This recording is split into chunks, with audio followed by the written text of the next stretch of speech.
Happy Friday. We have made it to the weekend and we do have updates for you on the tropics. We've been tracking Invest 97. It is now officially known as Potential Tropical Cyclone 4. It is not yet a tropical cyclone officially, but there are impacts expected to happen in Florida within the next 48 hours. So that's why it has that PTC designation. Not officially a tropical cyclone yet, but it has the potential to become one. And this weekend, that's what we have. Some big impacts headed to Florida and parts of the southeast this weekend and into early next week. So I'll switch over to our graphics so you can see what we're talking about here and give you the latest on Potential Tropical Cyclone 4. Hopefully you can hear me and see me okay.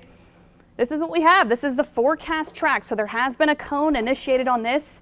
PTC4 has sustained winds at 30 miles per hour. It's still kind of this disorganized area of showers and storms near the Greater Antilles. So it is just near Cuba now, and it is officially now PTC4 from the National Hurricane Center. So this is what the track looks like, taking it through the west coast of Florida this weekend and then curving it off to the northeast towards the Carolinas early next week. So we'll take a more in-depth look at PTC4. Winds sustained at 30 miles per hour, gusts at 40 miles per hour. It's moving to the west-northwest at 16 miles per hour with a minimum central pressure of 1012 millibars, so 1,012 millibars right now. So it is just east-southeast of Cuba at the moment. Kind of this sloppy area of showers and storms. It is expected to strengthen a bit though this weekend as it moves to the west-northwest. So it's not going to do much today. Still going to be a PTC, maintaining its wind speed, and then getting into early this weekend, so into Saturday, when it emerges into the southeastern Gulf, it could strengthen to a tropical storm. And if it does, it would become Tropical Storm Debby. So we're off to the D name now. Debby, it would get the name this weekend, possibly on Saturday, as it is near the Florida Keys. So the Florida Keys will be seeing impacts. Much of Florida will be seeing impacts this weekend. It'll be near Tampa Bay by Sunday morning. That's how the cone track looks now, and then continuing into this weekend, hooking it to the northeast towards Jacksonville and into Georgia and then into the Carolinas by the middle of next week. So this is what we have, the latest on PTC4, and really the biggest impacts will be felt across Florida this weekend and then into parts of the Carolinas through early next week.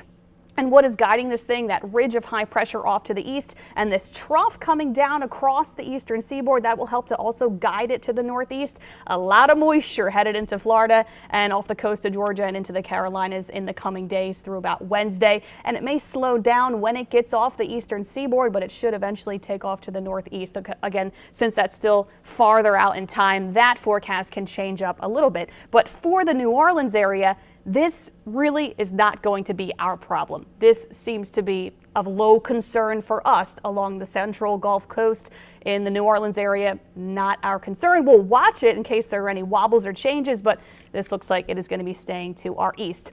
Now, with PTC officially here, there are some tropical storm watches and warnings issued for the west coast of Florida from roughly north of Tampa down to Miami. So western part of Florida, even into some parts of the eastern part and down into the Keys, tropical storm watches and some tropical storm warnings too, because as the system moves in this weekend, there could be some minor coastal flooding, some minor storm surge potential is there for the west coast of Florida from roughly Arapica, which is just north of Tampa, down to Card Sound Bridge, which is near Miami. So 1 to 3 feet of storm surge is possible as a result of PTC4, which could become Debby this weekend. So they're expecting some minor coastal flooding, some 1 to 3 feet of storm surge getting into this weekend for much of Florida, the west coast of Florida, at least down into the Keys and even into Miami.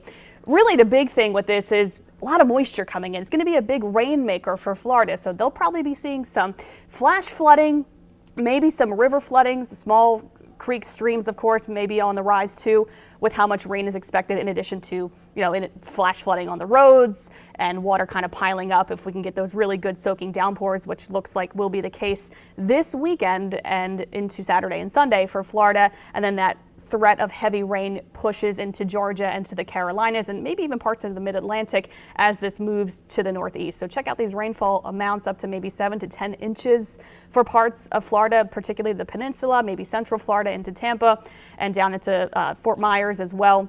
And then the heavy rain risk continuing into Georgia and to the Carolinas. And this is going to be for the southeastern U.S., so closer to the Carolinas as we get into the new work week into about Wednesday. So this is the big takeaway so far. We're tracking PTC4. It has formed near Cuba. It is moving into the Gulf of Mexico this weekend. It is expected to move to the northeast. And I'll show you the track again before we sign off here. But what we know is that there are going to be some big impacts in Florida and the southeastern U.S. this weekend into the middle of this week. So that's what we have. Heavy rain is expected for Florida. They could be dealing with some flash flooding, street flooding across Florida, and big rain impacts for them. Several inches of rain expected for Florida and into the Carolinas and Georgia in the coming days. Also with PTC maybe strengthening up to a tropical storm. It doesn't look like it's going to be blowing up too huge. We'll see how strong it can get, but so far just maintaining its the cone, keeping it as a tropical storm, most likely getting into this weekend. They will be seeing some gusty winds, and again that minor coastal flooding or that storm surge of 1 to 3 feet from roughly north of Tampa Bay to down into the Keys and then near Miami, Florida. Yet again, this will get the name Debby. We are checking off the next name on the list, possibly this weekend. That will be Debby, D-E-B-B-Y. So we are off to the races here. It is August, and this is what you would expect this time of year. Let me bring the cone back one more time just so you can take a look at it before we sign off here. Again, for the New Orleans area, Central Gulf Coast, looks like it's not going to be our issue. It's going to stay to the east. We'll watch it closely for any changes, but New Orleans area, southeastern Louisiana, South Mississippi, we can sit this one out. But if you have any vacation plans in Florida this weekend or maybe into the southeast, into the Carolinas, this is something to watch with a lot of rain headed in that direction. So this is PTC4, just to recap, still near Cuba at the moment. And this is the cone tomorrow. It's going to stay over Cuba and then continue its track towards Florida by this weekend. So especially later Saturday into Sunday. So Saturday, Sunday impacts will spread across South Florida, and that will continue into northeast Florida too by Sunday into even Monday early in the work week. And then those impacts spreading into Georgia and the Carolinas, at least it looks like right off the coast, but that forecast can still adjust and change up a bit. So if you live in that direction or have plans in that direction, of course, make sure you are checking back for the latest on this. So thanks for tuning in. We'll have much more information about this in the WWL Louisiana News at noon.